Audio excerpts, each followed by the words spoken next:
গাছের গোড়ায় রেখে দেয়। আর সাথে সাথেই আশ্চর্যজনকভাবে কাঁঠাল গাছে অনেক সুন্দর সুন্দর নতুন নতুন জামা চলে। সুন্দরপুর গ্রামে শেফা শিয়ালিনী তার মেয়ে টিয়াকে নিয়ে বসবাস করত। অনেক দিন আগে শেফা শিয়ালিনীর স্বামী মিসকে দুর্ঘটনায় মারা যায়। তারপর থেকে শেফা শিয়ালিনী অন্যের বাড়িতে কাজ করে কোনো রকমে জীবিকা নির্বাহ করত। এই তোরা জানিস আমার মা এবার ঈদে আমার জন্য অনেকগুলো নতুন জামা কিনে দিয়েছে। সবগুলো জামা দেখতে অনেক সুন্দর। তোদের মা তোদেরকে কি কিনে দিয়েছে রে? এই টিয়া, তোর মা তোকে কি কিনে দিয়েছে? আমার মাও আমাকে জামা কিনে দিয়েছে। টিয়ার মা আবার ওর জন্য কি কিনে দিবে? ওর আগের বছরও কোনো জামা কিনা হয়নি। পুরনো জামা পরেই টিয়া ঈদ করেছে। আগের বছর আমার মায়ের কাছে কোনো টাকা ছিল না, তাই তো আমার মা আমাকে কোনো নতুন জামা কিনে দিতে পারেনি। তাই আমি পুরনো জামা পরে ঈদ করেছি। কিন্তু এবার আমি মাকে বলবো আমাকে নতুন জামা কিনে দিতে। তারপর নতুন জামা পরে ঈদের দিন তোদের সাথে অনেক মজা করব, ঘুরতে যাব। তাই নাকি রে টিয়া? আগের বছরও তো বলেছিলি তোর মা নাকি তোকে নতুন জামা কিনে দিবে। কই, তোকে তো কোনো নতুন জামাই কিনে দেয়নি। তুই সেই পুরনো জামা পরে ঈদ করেছিলি। শোন টিয়া, তোকে আমরা এইবার আগেই বলে দিচ্ছি, তুই যদি এইবার নতুন জামা না পরিস তাহলে কিন্তু তোকে আমাদের সাথে ঈদের দিন ঘুরতে নিয়ে যাব না। বন্ধুদের এমন কথা শুনে টিয়া মন খারাপ করে বাড়ি চলে আসে। মা, তুমি এইবার ঈদে আমাকে নতুন জামা কিনে দিবে, না হলে আমি কিন্তু কোনো খাবার খাবো না আর বাড়ি ছেড়ে চলে যাব কিন্তু। মারে, আমরা তো অনেক গরিব মানুষের বাড়ি কাজ করে যেই টাকা পাই সেই টাকা দিয়ে তো খাবারই কিনে খেতে পারি না। আর কয়দিন ধরে আমার শরীরটাও বেশ খারাপ যাচ্ছে, কোনো কাজই ঠিক মতো করতে পারছি না। আমার ম্যাডাম যে কি বলবে আল্লাহ ভালো জানেন। যাই হোক, যেই কয়দিন কাজ করেছিলাম সেই কয়দিনের টাকা যদি দেয় তাহলে তোকে একটা নতুন জামা কিনে দিব। কবে কিনে দিবে মা? ঈদের তো আর মাত্র 3 দিন বাকি আছে। আমাকে যদি এইবার তুমি নতুন জামা কিনে না দাও তাহলে আমি কিন্তু বাড়ি থেকে অনেক দূরে চলে যাব আর ফিরে আসবো না। তখন তুমি কান্নাকাটি করলেও কিন্তু লাভ হবে না। মারে, তুই কষ্ট পাস না, আমি তোকে কথা দিলাম ম্যাডামের কাছ থেকে টাকা এনে তোকে নতুন জামা কিনে দিব। আর মন খারাপ করে থাকিস না রে মা। ম্যাডাম, আমার কাজ করা শেষ, আর বাকি কাজগুলোও করে দিব। ম্যাডাম, আমি যেই কয়দিন কাজ করেছি সেই কয়দিনের টাকাটা কি আমাকে দিতে পারবেন? আমি যেই কয়দিন কাজ করেছি সেই কয়দিনের টাকাটা দিলে আমার মেয়ের জন্য একটা নতুন জামা কিনে দিতে পারতাম। ঈদের তো আর বেশি দিন বাকি নেই ম্যাডাম। আমার ছোট্ট মেয়েটা যে জেদ করে বসে আছে ঈদের দিন নতুন জামা পরবে বলে। ঈদের তো আর মাত্র 3 দিন বাকি আছে, আর ওইদিকে আমার মেয়েটাও জেদ করে বসে আছে। কি করব ম্যাডাম? আপনি যদি কয়টা টাকা দিতেন তাহলে খুব উপকার হতো। শেফা, তুই তো সবসময় কাজে ফাঁকি দিস, কিন্তু টাকা চাওয়ার সময় অগ্রিম টাকাটা চেয়ে বসিস। আজ 5 দিন পর কাজে আসলি আর আজই এসে টাকা চাইছিস। আর তাছাড়া ঈদের কেনাকাটা করে আমার সব টাকা খরচ হয়ে গেছে, এখন আমার হাতে কোনো টাকাই নেই। তাছাড়া কিছু শপিং আরও বাকি আছে। তুই আমার আশা ছেড়ে দে, আর তোর যদি নতুন জামা কাপড় কেনার থাকে তাহলে অন্য কোথাও থেকে ব্যবস্থা কর। আপাতত আমি কোনো টাকা দিতে পারবো না। ম্যাডাম, এইবার তো আপনি অনেক টাকার কেনাকাটা করেছেন, আমি তো আপনার কাছে সামান্য কিছু টাকাই চেয়েছি। এই টাকাটা কি আপনি দিতে পারবেন না ম্যাডাম? দয়া করে আমাকে ফিরিয়ে দিবেন না, আমাকে কিছু টাকা দেন না ম্যাডাম। বাপ মরা মেয়েটা যে আমার জন্য পথ চেয়ে বসে আছে, দয়া করে কিছু টাকা দেন না ম্যাডাম, দয়া করেন না ম্যাডাম। শেফা, তুই এত কথা কেন বলছিস? আমার টাকা আছে তাই আমি শপিং করেছি, প্রয়োজনে আরো করব। তোর টাকা নেই তুই করবি না, এত শখ কেন? হ্যাঁ, গরিবের এত শখ থাকতে নেই, বুঝলি? যা, অন্য কোথাও থেকে গিয়ে টাকা জোগাড় করে তোর মেয়ের জন্য জামা কিন। এখানে এত কথা বলে সময় নষ্ট করিস না। ম্যাডাম, আমি তো এমনি এমনি আপনার কাছে কোনো টাকা চাইনি, আমি তো আমার কাজের টাকাই চাচ্ছি। দিন না ম্যাডাম আমার কাজের পারিশ্রমিক। আরে বললাম তো আমার কাছে এই মুহূর্তে কোনো টাকা নেই, আমি তোকে এখন কোনো টাকাই দিতে পারবো না। এই মাস শেষ হলে আমি তোকে টাকা দিয়ে দিব। আর হ্যাঁ, বাড়ির যত কাজ রয়েছে সবগুলো শেষ করে তারপর যা। মেয়েটাকে যে আমি কথা দিয়েছি কাজ শেষ করে টাকা নিয়ে নতুন জামা কিনে দিব। কিন্তু ম্যাডাম তো আমাকে কোনো টাকাই দিল না। এইবার আমি আমার মেয়েটাকে কি বলবো, কি জবাব দিব আমি? নতুন জামা কিনে দিতে না পারলে আমার মেয়েটা যে খুব কষ্ট পাবে। হে সৃষ্টিকর্তা, এখন আমি কি করব? আমি কতক্ষণ ধরে তোমার জন্য অপেক্ষা করে আছি। তুমি না বলেছো কাজ থেকে ফিরে আমার জন্য নতুন জামা কিনবে? চলো না মা, এখন গিয়ে নতুন জামা কিনে নিয়ে আসি। মারে, ম্যাডামের কাছ থেকে আমি একটা টাকাও পাইনি। তোকে আমি নতুন জামা কি করে কিনে দিব রে মা? তুই মন খারাপ করিস না, তুই আমাকে মাফ করে দে রে মা। আর আমি দেখি কিছু ব্যবস্থা করতে পারি কিনা। না মা, আমি কিচ্ছু শুনতে চাই না। তুমি গত বছর আমাকে একই কথাই বলেছিলে, কিন্তু আমাকে আর নতুন জামা কিনে দাওনি। এবারও কি তাই করবে? এবার আমি তোমার কোনো কথাই শুনবো না। তুমি আমাকে একটুও ভালোবাসো না। তোমার কাছে কিছু চাইলে তুমি আমাকে কিনেই দাও না। আমার বন্ধুরা সবাই ঈদের নতুন জামা কিনবে, নতুন জামা পরবে। সবাই নতুন জামা পরে ঈদের দিন ঘুরবে, অনেক মজা করবে। শুধু আমি ঈদ করতে পারবো না, আমি আর বাড়িতেই থাকবো না। এইসব কথা বলে টিয়া মন খারাপ করে বাড়ি থেকে চলে যায় আর বনের মধ্যে একা একা বসে কাঁদতে থাকে। আর টিয়াকে কাঁদতে দেখে সেখানে একটা পরী আসে। কি হয়েছে ছোট্ট সোনা, তুমি এইভাবে বসে কাঁদছো কেন? কত ছোট্ট একটা মেয়ে, তোমার এত কিসের দুঃখ? তারপর টিয়া পরীকে সব কথা খুলে বলে। আর সব কথা শুনে পরী বলে, ও এই ব্যাপার, তুমি মন খারাপ করো না। এই নাও একটি জাদুর ফুল। তুমি এই ফুলটি তোমাদের বাড়ির আঙিনায় যে গাছ আছে সেই গাছের গোড়ায় রেখে দিবে। তারপর দেখবে তোমার সব মনের ইচ্ছা পূরণ হয়ে যাবে আর তোমাদের সব কষ্ট দূর হয়ে যাবে। তারপর খুশি মনে পরীর দেওয়া ফুলটি নিয়ে টিয়া বাড়ি চলে আসে। তারপর বাড়িতে গিয়ে টিয়া পরীর কথা মতো ফুলটি কাঁঠাল গাছের গোড়ায় রেখে দেয়। আর সাথে সাথেই আশ্চর্যজনকভাবে কাঁঠাল গাছে অনেক সুন্দর সুন্দর নতুন নতুন জামা চলে আসে। মা, ও মা, তাড়াতাড়ি আসো, দেখো কি হয়েছে। আমাদের কাঁঠাল গাছে যে অনেক সুন্দর সুন্দর নতুন নতুন জামা এসেছে। এটা তো অদ্ভুত ব্যাপার, কি করে হলো রে মা? আমি তো কিছুই বুঝতে পারছি না। গাছে আবার এত সুন্দর সুন্দর নতুন জামা, এটা কি করে সম্ভব? মা, আমি যখন মন খারাপ করে জঙ্গলের ভিতর বসেছিলাম, তখন একটা পরী এসে আমাকে একটি ফুল দেয়। আর সেই ফুলটি গাছের গোড়ায় রাখতেই এই সুন্দর সুন্দর নতুন জামাগুলো চলে এসেছে। আমি এইবার ঈদের মধ্যে অনেক সুন্দর সুন্দর নতুন জামা পরতে পারবো মা, তাও আবার অনেকগুলো জামা। আমার যখন যেটা মন চাইবে তখন সেটাই পরতে পারবো। আর আমাদের গ্রামের মধ্যে যারা গরিব অসহায় আছে, যারা নতুন জামা কিনতে পারেনি, তাদেরকে আমি নতুন জামা দিব, যাতে করে সবাই ঈদের দিন নতুন জামা পরতে পারে। তারপর টিয়া গাছ থেকে নতুন জামা পেরে তার বন্ধুদের মধ্যে বিলিয়ে দেয়। হ্যালো বন্ধুরা, গল্পটি ভালো লেগে থাকলে চ্যানেলটি সাবস্ক্রাইব করে দিও আর পাশে থাকা বেল আইকনে প্রেস করে আমার পাশেই থেকো। ধন্যবাদ সবাইকে। লা লা লা লা লা লা লা লা লা লা। আহা কি আনন্দ আকাশে বাতাসে, কি যে মজা লাগছে।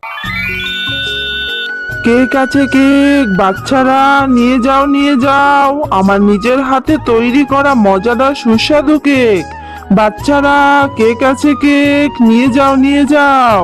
এই টিয়া, দেখ দেখ কত ইয়াম্মি ইয়াম্মি কেক বিক্রি করছে। আমার না কেক খেতে খুব ভালো লাগে, কিন্তু এখন তো আমার কাছে টাকা নেই। কি করব বলতো? হ্যাঁ রে জুমা, আমার কাছেও টাকা নেই, কিন্তু কেকগুলো দেখতে কত লোভনীয়, খেতেও অনেক মজা হবে। হ্যাঁ রে টিয়া, আমার কাছে টাকা থাকলে তোদেরকেও কেক কিনে দিতাম, কিন্তু কাকু তো আবার বাকিতে কেক দেবে না। জুমা, এখন যে কি করি কিছুই তো বুঝতে পারছি না। কি রে টিয়া জুমা, তোরা এখনো এখানে দাঁড়িয়ে দাঁড়িয়ে কি করছিস? বাড়িতে যাসনি কেন? ও মা, মা দেখো না, কাকু কত সুন্দর সুস্বাদু কেক বিক্রি করছে। আমার না খুব কেক খেতে ইচ্ছে করছে। মা, আমাদেরকে কেক কিনে দাও না মা। আচ্ছা ঠিক আছে, এই ভাই, আমার মেয়েকে একটা কেক দাও তো। ও মা, টিয়াকেও একটা কেক কিনে দাও না। ওদের তো অভাবের সংসার, কেক কিনে খেতেও পারবে না। একটা কেক কিনে দাও না মা ওকে। তুই যেহেতু এত করে বলছিস, আচ্ছা ঠিক আছে।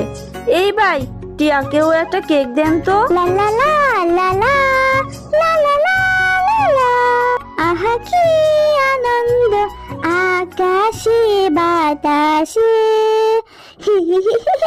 কি যে মজা লাগছে আমার। আজ আমি আমার মাকে নিয়ে মজা করে কেক খাবো। ভাবতে কি যে ভালো লাগছে আমার। আমার কেক! আমার কেকটা পুরো নষ্ট হয়ে গেল। এই শিকড়ের বাচ্চা শিকড়ের জন্যই হয়েছে। কত কষ্ট করে কেকটা আমি নিয়ে যাচ্ছিলাম। ঝুমা আমাকে ওর মায়ের কাছ থেকে বলে আমাকে কেকটা কিনে দিয়েছিল। ভেবেছিলাম বাড়িতে গিয়ে মায়ের সঙ্গে ভাগাভাগি করে কেকটা খাবো, কিন্তু আর কেকটা খাওয়া হলো না। আহারে, আমার শিকড়ে হোঁচট খেয়ে পড়ে মেয়েটার কেক নষ্ট হয়ে গেল। ইস, কত কান্না করছে। আমার শিকড়গুলো না হয়েছে একদমই কথা শুনতে চায় না, যেখানে সেখানে ছড়িয়ে ছিটিয়ে পড়ে। এই মেয়ে শোনো, কেক নষ্ট হয়েছে বলে এত কাঁদতে হয় নাকি? যাও, বাড়িতে যাও, বাড়িতে গিয়ে আবার টাকা নিয়ে কেক কিনে খাও। এমন করে আর কেঁদো না তো। চুপ করো তো গাছ, একদম কথা বলবে না।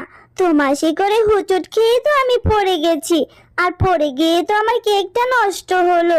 এই কেকটা জুমা ওর মাকে বলে আমাকে কিনে দিয়েছিল। কত আশা ছিল মায়ের সঙ্গে বসে এই কেকটা ভাগাভাগি করে খাবো, আর কেকটা খাওয়া হলো না। আর তুমি কিনা বলছো টাকা দিয়ে আবার কেক কিনে খেতে। কেক কিনে খাওয়ার টাকা কোথায় পাবো বলো? এই কেকটাই তো ঝুমা আমাকে কিনে দিয়েছিল। তুমি জানো, আমার মা অন্যের বাড়িতে কাজ করে, আমাদের তো অভাবের সংসার। আমার মা কোথায় থেকে আমাকে কেক কিনে খাওয়াবে? আহারে, মেয়েটার কথা শুনে মনে হচ্ছে ওরা ভীষণ গরিব। আমার শিকড়ে হোঁচট খেয়ে তো ওর শখের কেনা কেকটা নষ্ট হয়ে গেছে। এবার আমি তাকে আবার আগের আনন্দ ফিরিয়ে দিব। আর এমনিতেই অনেক দিন হয়ে গেল আমি কোনো গরিবদের সাহায্য করিনি। আজ যখন সুযোগ এসেছে, আমি এখনই তাকে সাহায্য করব। শোনো মেয়ে, আমার জন্য তোমার কেকটা নষ্ট হয়েছে তো, এর প্রতিকার আমিই করব। আমার গাছের মধ্যে যে একটা ফুল দেখতে পাচ্ছ, এই ফুলটা তুমি বাড়িতে নিয়ে যাও, তোমার সব সমস্যার সমাধান হয়ে যাবে। এই ফুলটা নিয়ে তোমাদের ঘরের চালে রোপণ করে দিবে, দেখবে তোমাদের ঘরের চালে কেকের গাছ ধরবে, আর সেই কেকের গাছে অনেক কেকও ধরবে।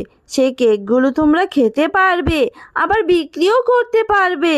আচ্ছা ঠিক আছে, তুমি যখন এত করে বলছো, আমি তোমার ফুলটা পেরে নিয়ে যাব, আবার নিয়ে গিয়ে বাড়িতে রোপণ করেও দিব।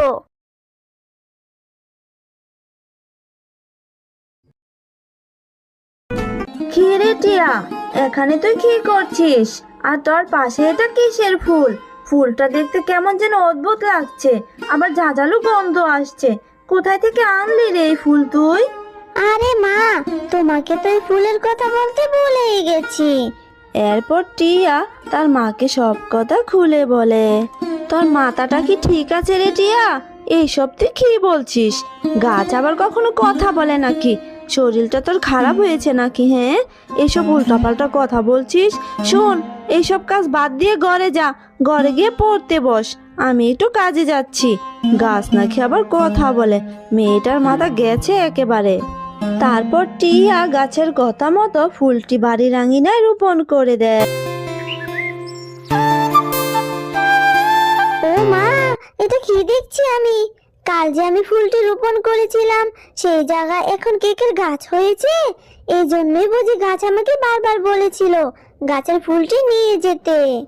কি হয়েছে রে টিয়া, তোকে এত খুশি খুশি লাগছে কেন? মা দেখো, কাল যে আমি ফুলটা রোপণ করেছিলাম, সেই ফুল থেকে এই কেকের গাছ হয়েছে। এখন থেকে তুমি এই গাছে ধরা কেকগুলো বাজারে বিক্রি করতে পারবে মা, আর আমি ওই গাছ থেকে কেকগুলো খেতে পারবো। অনেক মজা হবে, তাই না মা? খবরদার টিয়া, দাঁড়া, তুই এই গাছ থেকে একটাও কেক পেড়ে খাবি না। ফুল থেকে কেকের গাছ হয়ে গেল, কেমন জানি একটা সন্দেহ লাগছে। এটা কোনো খারাপ কিছুর আভাস নয় তো? তুই না কোন কথা বলা গাছের কথা বলেছিস? তুই আমাকে সেখানে নিয়ে যা, আমিও দেখতে চাই কোন গাছ তোকে এই ফুল দিয়েছে যার জন্য এই কেকের গাছ হয়েছে। ঠিক আছে মা, চলো আমি তোমাকে সেই গাছের কাছে নিয়ে যাচ্ছি।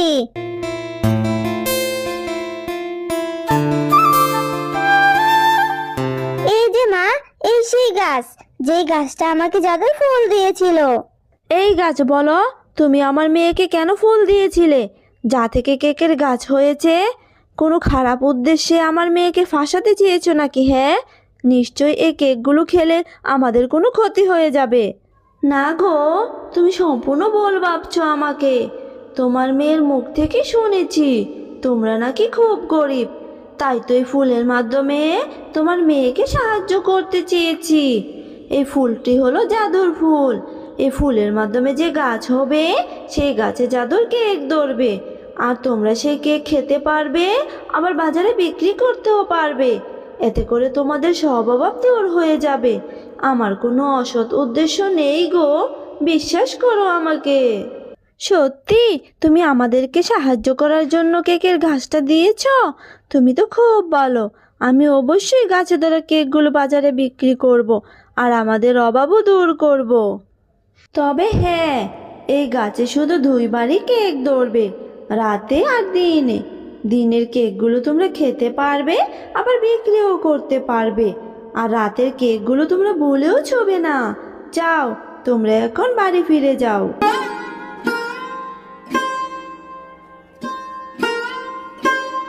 চল মা, তাড়াতাড়ি গাছ থেকে কেকগুলো পেড়ে বাজারে নিয়ে যাই বিক্রি করতে।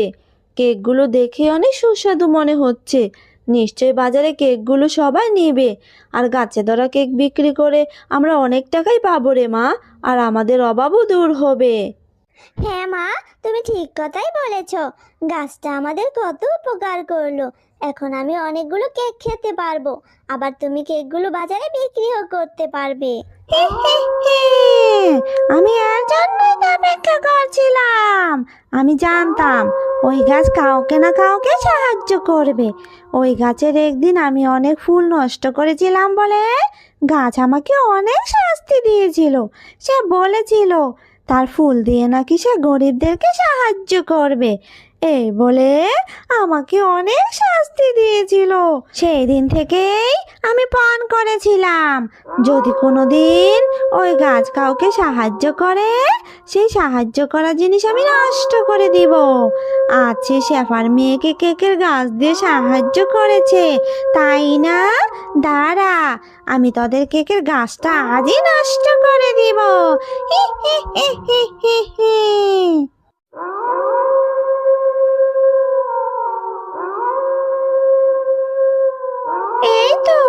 এই তো সে জাদুর কেকের গাছ। এক্ষুনি আমি সবগুলো কেক খেয়ে গাছটা নষ্ট করে দিব। হি হি হি হি হি।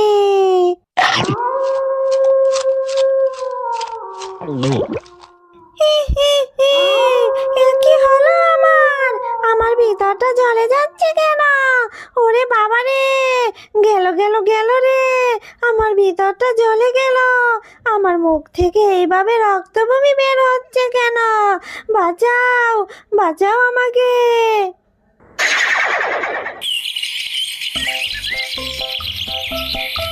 আমি আগে থেকেই জানতাম আমি কাউকে সাহায্য করলে ডাইনি সেই সাহায্য করা জিনিস নষ্ট করে দিবে। তাই তো বুদ্ধি করে রাতে ধরা কেকগুলোকে আমি বিষাক্ত করে রেখেছি। ঠিক হয়েছে, এইবার ডাইনির উচিত শিক্ষা হয়েছে। হ্যালো বন্ধুরা, গল্পটি ভালো লেগে থাকলে চ্যানেলটি সাবস্ক্রাইব করে দিও, আর পাশে থাকা বেল আইকনে প্রেস করে আমার পাশেই থেকো। ধন্যবাদ সবাইকে।